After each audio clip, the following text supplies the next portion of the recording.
আমি নিশ্চিত যে বিদ্যাসাগর মশাই আজকে বেঁচে থাকলে নিশ্চয়ই লিখতেন যে সময় অতি বিষম বস্তু।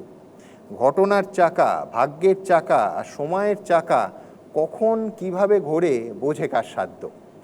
28 বছরে তৃণমূল কংগ্রেসের বয়স, প্রসূনদা যখন বলছিলেন আমি ক্যালকুলেটারে একটা সাধারণ পাটিগণিতের হিসেব করছিলাম, একেবারে পাটিগণিতের নিয়মে যদি ধরি তাহলে মমতা বন্দ্যোপাধ্যায়ের তৃণমূলের বয়স 1,26,26,578 মিনিট।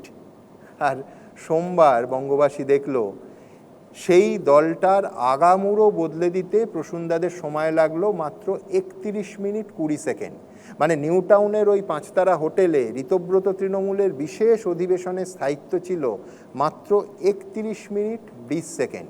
আর সেই সর্বভারতীয় তৃণমূল কংগ্রেসের চেয়ারপারসন মমতা বন্দ্যোপাধ্যায়ের চেয়ারটাই কেড়ে নিলেন যিনি, তার নাম অরূপ রায়। বর্ষিয়ান বিধায়ক, রাজ্যের প্রাক্তন মন্ত্রী অরূপ রায়কে প্রায়ই দেখতাম মমতা বন্দ্যোপাধ্যায় একেবারে প্রকাশ্যে তিরস্কার করছেন। যেমন ধরুন 2019-এর 19শে আগস্ট হাওড়া শরৎ সদনে প্রশাসনিক বৈঠক, সবার সামনে তৃণমূলের শুরুর দিন থেকে থাকা প্রাক্তন সহকর্মী কিন্তু অরূপ রায়, তাকে প্রায় ধমকাচ্ছেন মুখ্যমন্ত্রী, তৎকালীন মুখ্যমন্ত্রী। মনে না থাকলে একবার আপনাদের মনে করিয়ে দিই। আর অরূপ তোমার এলাকার কাজ আমি করতে যাবো না, তোমাকে করতে হবে। আবার গিয়ে ওখানে বলবে না কেন তুমি দিদিকে কথা বলতে গেছো, দিদির জানবার অধিকার আছে। একটি মেয়ে বলছিল তুমি অনেক করো, কিন্তু এই কাজগুলো হয়নি।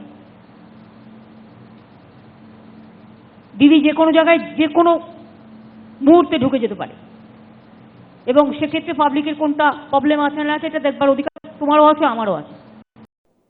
অরূপ রায় সেদিন প্রকাশ্যে একটাও পাল্টা জবাব দেননি। গতকালে চেয়ারপারসনের চেয়ার কেড়ে সেই চেয়ারের অধিকার নিয়ে নেওয়াটাকে কি জবাব দেয়া বলবো? কিংবা ধরুন ঋতব্রত বন্দ্যোপাধ্যায়, সাংবাদিকদের মুখে অভিষেক বন্দ্যোপাধ্যায় নামটা শুনেই কে অভিষেক? ওই যাকে লোকে চোর পিটুনি দিয়েছে, একেবারে এইভাবে বললেন। কি বলেছেন? যারা মিস করেছেন তাদের জন্য আরেকবার।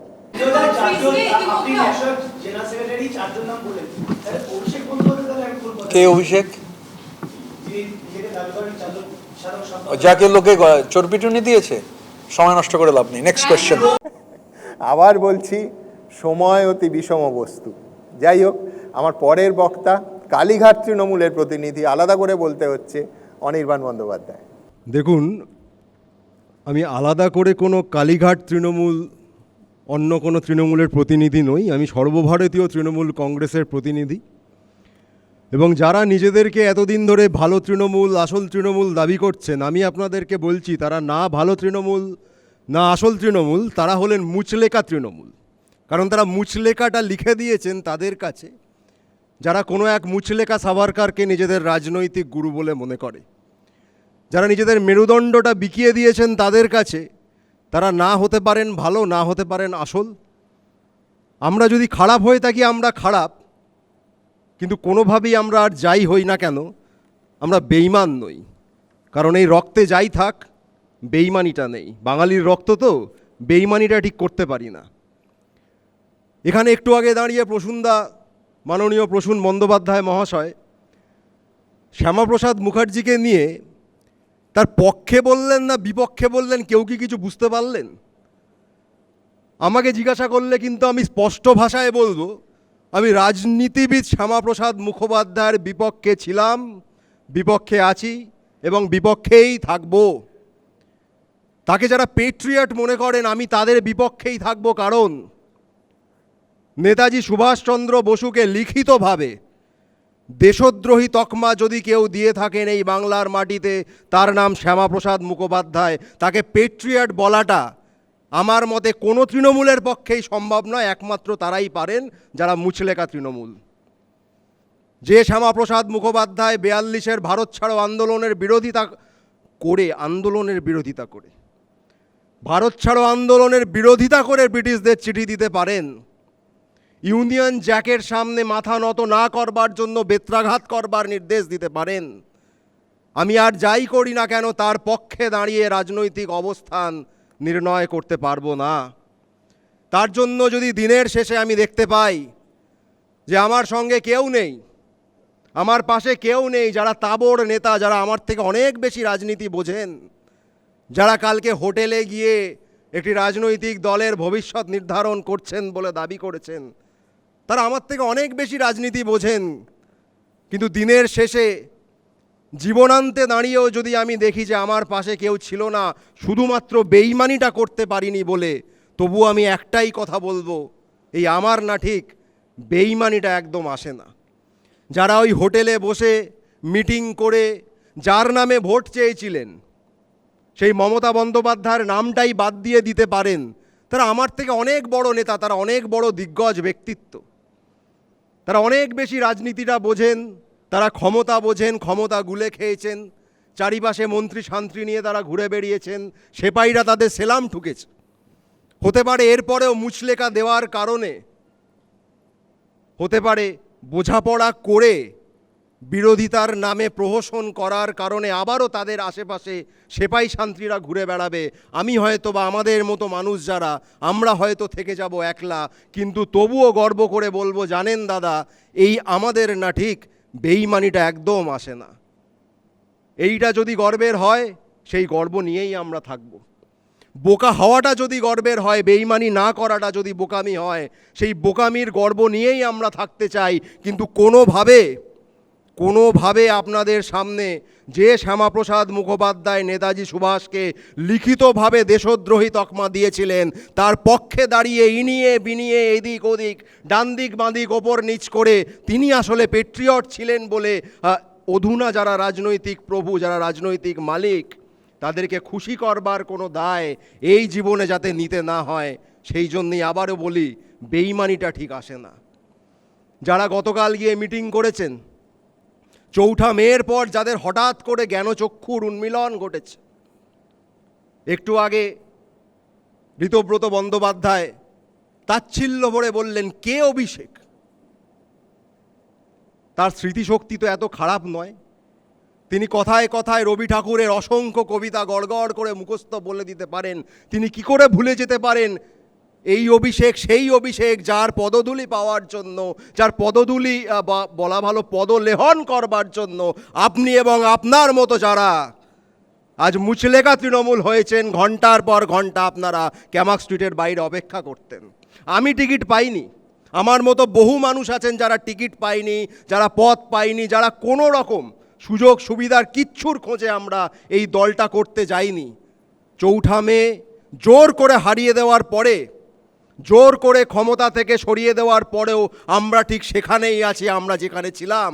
কারণ অনুগত কেউ কোনো ব্যক্তির হয় না, অনুগত হতে হয় নিজের বিবেকের কাছে। যখন ক্ষমতা ছিল তখন মমতা বন্দ্যোপাধ্যায়ের মতো ভালো আর কেউ নেই, যখন ক্ষমতা ছিল তখন অভিষেক বন্দ্যোপাধ্যায়ের মতো সেনাপতি আর কেউ নেই। আর যখন জোর করে ক্ষমতা থেকে সরিয়ে দেওয়া হলো, যখন প্রকৃত লড়াইয়ের সময় এলো, এখন যখন মার খেতে হবে, এখন যখন পুলিশের মিথ্যা মামলা খেতে হবে, এখন যখন প্রয়োজনে জেলে যেতে হবে, তখন হঠাৎ করে তারা অত্যন্ত খারাপ হয়ে গেলেন। আসলে আপনারা ক্ষমতা ছাড়া, আপনারা ক্ষমতার বলয়ের মধ্যে থাকা ছাড়া থাকতে পারেন না। আপনারা কাপুরুষ। কোনো ইনিয়ে বিনিয়ে এই যুক্তি ওই যুক্তি দিয়ে এই বাস্তব ঢাকা যাবে না। আপনারা কাপুরুষ, আপনারা বেঈমান। বেঈমানির কোনো কারণ লাগে না, রক্তে বেঈমানি থাকলেই বেঈমান হয়। এই বাংলার মাটিতে যেমন সূর্য সেন জন্মেছিলেন, সেই সূর্য সেনকে ধরিয়ে দেওয়া নেত্র সেনেরাও জন্মেছিলেন। আপনারা সেই নেত্র সেনের বংশধর। সরাসরি বলছি, আমি জানি আজকের বক্তব্যের পর হতে পারে আমার নামে এক গাদা মিথ্যে মামলা হবে, হতে পারে আপনারা জনরোষের নাম করে সাজিয়ে পাথর ইট পাটকেল ডিম সব ছুটতে পারেন, কিন্তু এই সব কটা চ্যালেঞ্জ আমি নিতে রাজি। কারণ ওই একটাই, রক্তে বেঈমানি নেই। এই রক্তে বেঈমানি না থাকার ফলেও আগামী যত বছর প্রয়োজন মমতা বন্দ্যোপাধ্যায়ের সঙ্গে থেকে, অভিষেক বন্দ্যোপাধ্যায়ের পেছনে থেকে এই লড়াই আমি লড়ব। আমাদের মতো লক্ষ লক্ষ তৃণমূল কর্মী লড়বেন, এবং যারা প্রকৃত বিজেপি আরএসএস বিরোধী, প্রকৃত বিরোধী, যারা ইনিয়ে বিনিয়ে শ্যামাপ্রসাদের রাজনীতিকে জাস্টিফাই করার চেষ্টা একদম করেন না, যারা প্রকৃতভাবে সুভাষের অনুগামী, যারা প্রকৃতভাবে সুভাষ বোসের অনুরাগী, তারা এই লড়াইটা লড়বেই। এই বাংলার মাটিতে দাঁড়িয়েই আমরা লড়বো, এবং আমরা প্রমাণ করে দেব এই বাংলার মাটি কোনোদিন নেত্র সেনেদের আপন করেনি, সূর্য সেনেদের করেছে। এই বাংলার মাটি যে কথা না রাখার মাটি নয়। সুনীল সেই কবেই বলে গেছেন কেউ কথা রাখে না, এটা আসলে আপনাদের দেখে লিখেছিলেন। তিনি ভবিষ্যৎ দ্রষ্টার মতো আপনাদের দেখে লিখেছিলেন, কিন্তু আমরা কবিকে ভুল প্রমাণ করে দেব। কেউ কেউ থাকে যারা কথা রাখতে জানে, আমরা কথা রাখব। কারণ সবাই বিক্রি হয় না, সবাই ভয়ে মাথা নত করে না, এবং সবাই মুচলেকা তৃণমূল হয় না। আমরা সেই তৃণমূল কংগ্রেস যারা তৃণমূল স্তরে লড়াই করতে জানি। এই তৃণমূল স্তর থেকেই আমরা ফের লড়াই করব, এবং বিজেপির বিরুদ্ধে কোনো ইন্টেলেকচুয়াল জাস্টিফিকেশান দিয়ে বিধানসভাটা কি লড়াইয়ের জায়গা, ঝগড়ার জায়গা, না না, আমরা তো রাস্তায় নামবো বলে এইসব চাটুকারিতা আমরা করব না, এইসব চটুলতা আমরা করব না। লড়াই হবে লড়াইয়ের মতন, চোখে চোখ রেখে। প্রকৃত লড়াই বলতে যেটা বোঝায় শুধুমাত্র কটা ভোট পাওয়ার লড়াই নয়।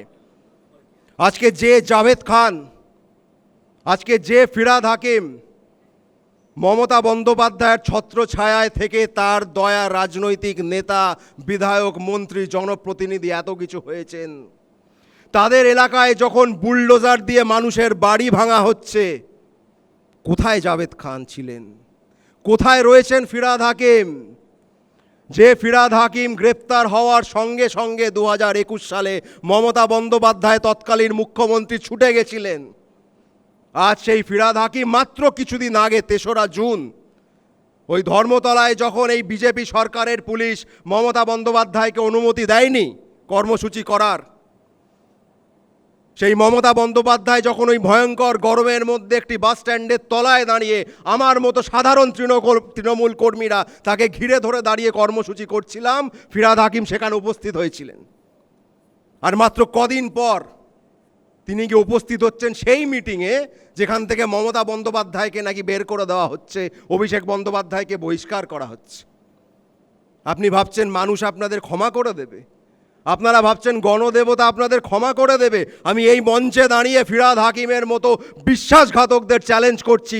আপনার স্ট্রং হোল্ড তো মেটিয়াবুরুজ, খিদিরপুর, আপনার স্ট্রং হোল্ড। সেইখানে দাঁড়িয়ে আপনি মিছিলের ডাক দিন, আমরা দেখতে চাই কতজন মানুষ আপনার পেছনে দাঁড়ায়। আমি এই মঞ্চ থেকে ঋতব্রত বন্দ্যোপাধ্যায়কে চ্যালেঞ্জ করছি, আপনারা ডাক দিন, আপনাদের পেছনে কতজন তৃণমূল কর্মী দাঁড়ায় আমরা দেখতে চাই। আর অন্যদিকে মমতা বন্দ্যোপাধ্যায় ডাক দেবেন, মানুষ দাঁড়াবেন তার পেছনে, কারণ তার বিশ্বাসযোগ্যতা তিনি রক্ত দিয়ে, ঘাম দিয়ে, পরিশ্রম দিয়ে অর্জন করেছেন। আর আপনারা ভাবছেন আজকে ক্ষমতা চলে গেছে বলে তিনি দুর্বল, আজকে ক্ষমতা চলে গেছে বলে তার প্রতি বোধহয়, তার সঙ্গে বোধহয় আর কোনো মানুষ নেই, তার প্রতি আর কোনো কারো ভালোবাসা নেই। আপনারা ভুল করছেন, আপনারা ঐতিহাসিক ভুল করছেন। কারণ এই আগামী 5 বছর আপনাদের রাজনৈতিক কেরিয়ারের অন্তিম 5 বছর, যা গুছোনোর এর মধ্যে গুছিয়ে নিন। কারণ গুছোতেই আপনারা গেছেন, কারণ আপনারা আখের গোছাতে জানেন। আপনারা বুদ্ধিমান, আমরা বোকা, আমরা গোছাতে জানি না। আপনারা অত্যন্ত বুদ্ধিমান, আপনাদের মতো বুদ্ধি আমাদের নেই। আপনারা ওদিকে গোছান, আপনারা গুছিয়ে নিন, আমরা এদিকে লড়বো। কারণ একটাই, রক্তে বেইমানি নেই। এটা মানুষের সামনে আমরা প্রমাণ করে দেব যে ব্লাড ম্যাটার্স, রক্ত ম্যাটার করে। যাদের রক্তে বেইমানি থাকে তাদেরকে ইনিয়ে বিনিয়ে যেভাবে হোক শ্যামাপ্রসাদ মুখোপাধ্যায়কেও জাস্টিফাই করতে হয়। আমি সম্মান জানাই দেবজিৎ দাদের মতো মানুষকে, প্রথম থেকে একটা রাজনৈতিক মতাদর্শ নিয়ে চলেছে। আমি আজীবন ওর বিরুদ্ধে থাকব রাজনৈতিকভাবে, আমি আজীবন বিজেপি RSS এর বিরুদ্ধে থাকব, কিন্তু আমার সম্মান থাকবে ওদের প্রতি যে কোনোদিন বিশ্বাসঘাতকতা করেনি। কারণ মনে রাখবেন, আজকে সেই 23শে জুন পলাশির প্রান্তরে স্বাধীন ভারতবর্ষের সূর্য অস্তমিত হয়েছিল ওই মির্জাফরদের বিশ্বাসঘাতকতায়। আজকে আবারও সেই ইতিহাস ঘুরে ফিরে এসছে। আজকে সেই 23শে জুন আমরা আবারও দেখতে পাচ্ছি কিছু বিশ্বাসঘাতক মির্জাফর, জগৎ শেঠ, বিভীষণদের ইনিয়ে বিনিয়ে এদিক ওদিক করে ইন্টেলেকচুয়াল জাস্টিফিকেশান দিয়ে আদতে কার্যত RSS বিজেপির হয়ে দালালি করতে। আমরা দালাল নই, আমরা বেইমান নই, কারণ রক্তে বেইমানি নেই। এবং এই RSS বিজেপির বিরুদ্ধে যে লড়াই, প্রকৃত বিরোধী বলতে যেটা বোঝায়, আমরা সর্বভারতীয় তৃণমূল কংগ্রেস, আমরাই লড়ব, কোনো মুচলেকা তৃণমূল নয়। ধন্যবাদ। এবিপি আনন্দ, এগিয়ে থাকে, এগিয়ে রাখে।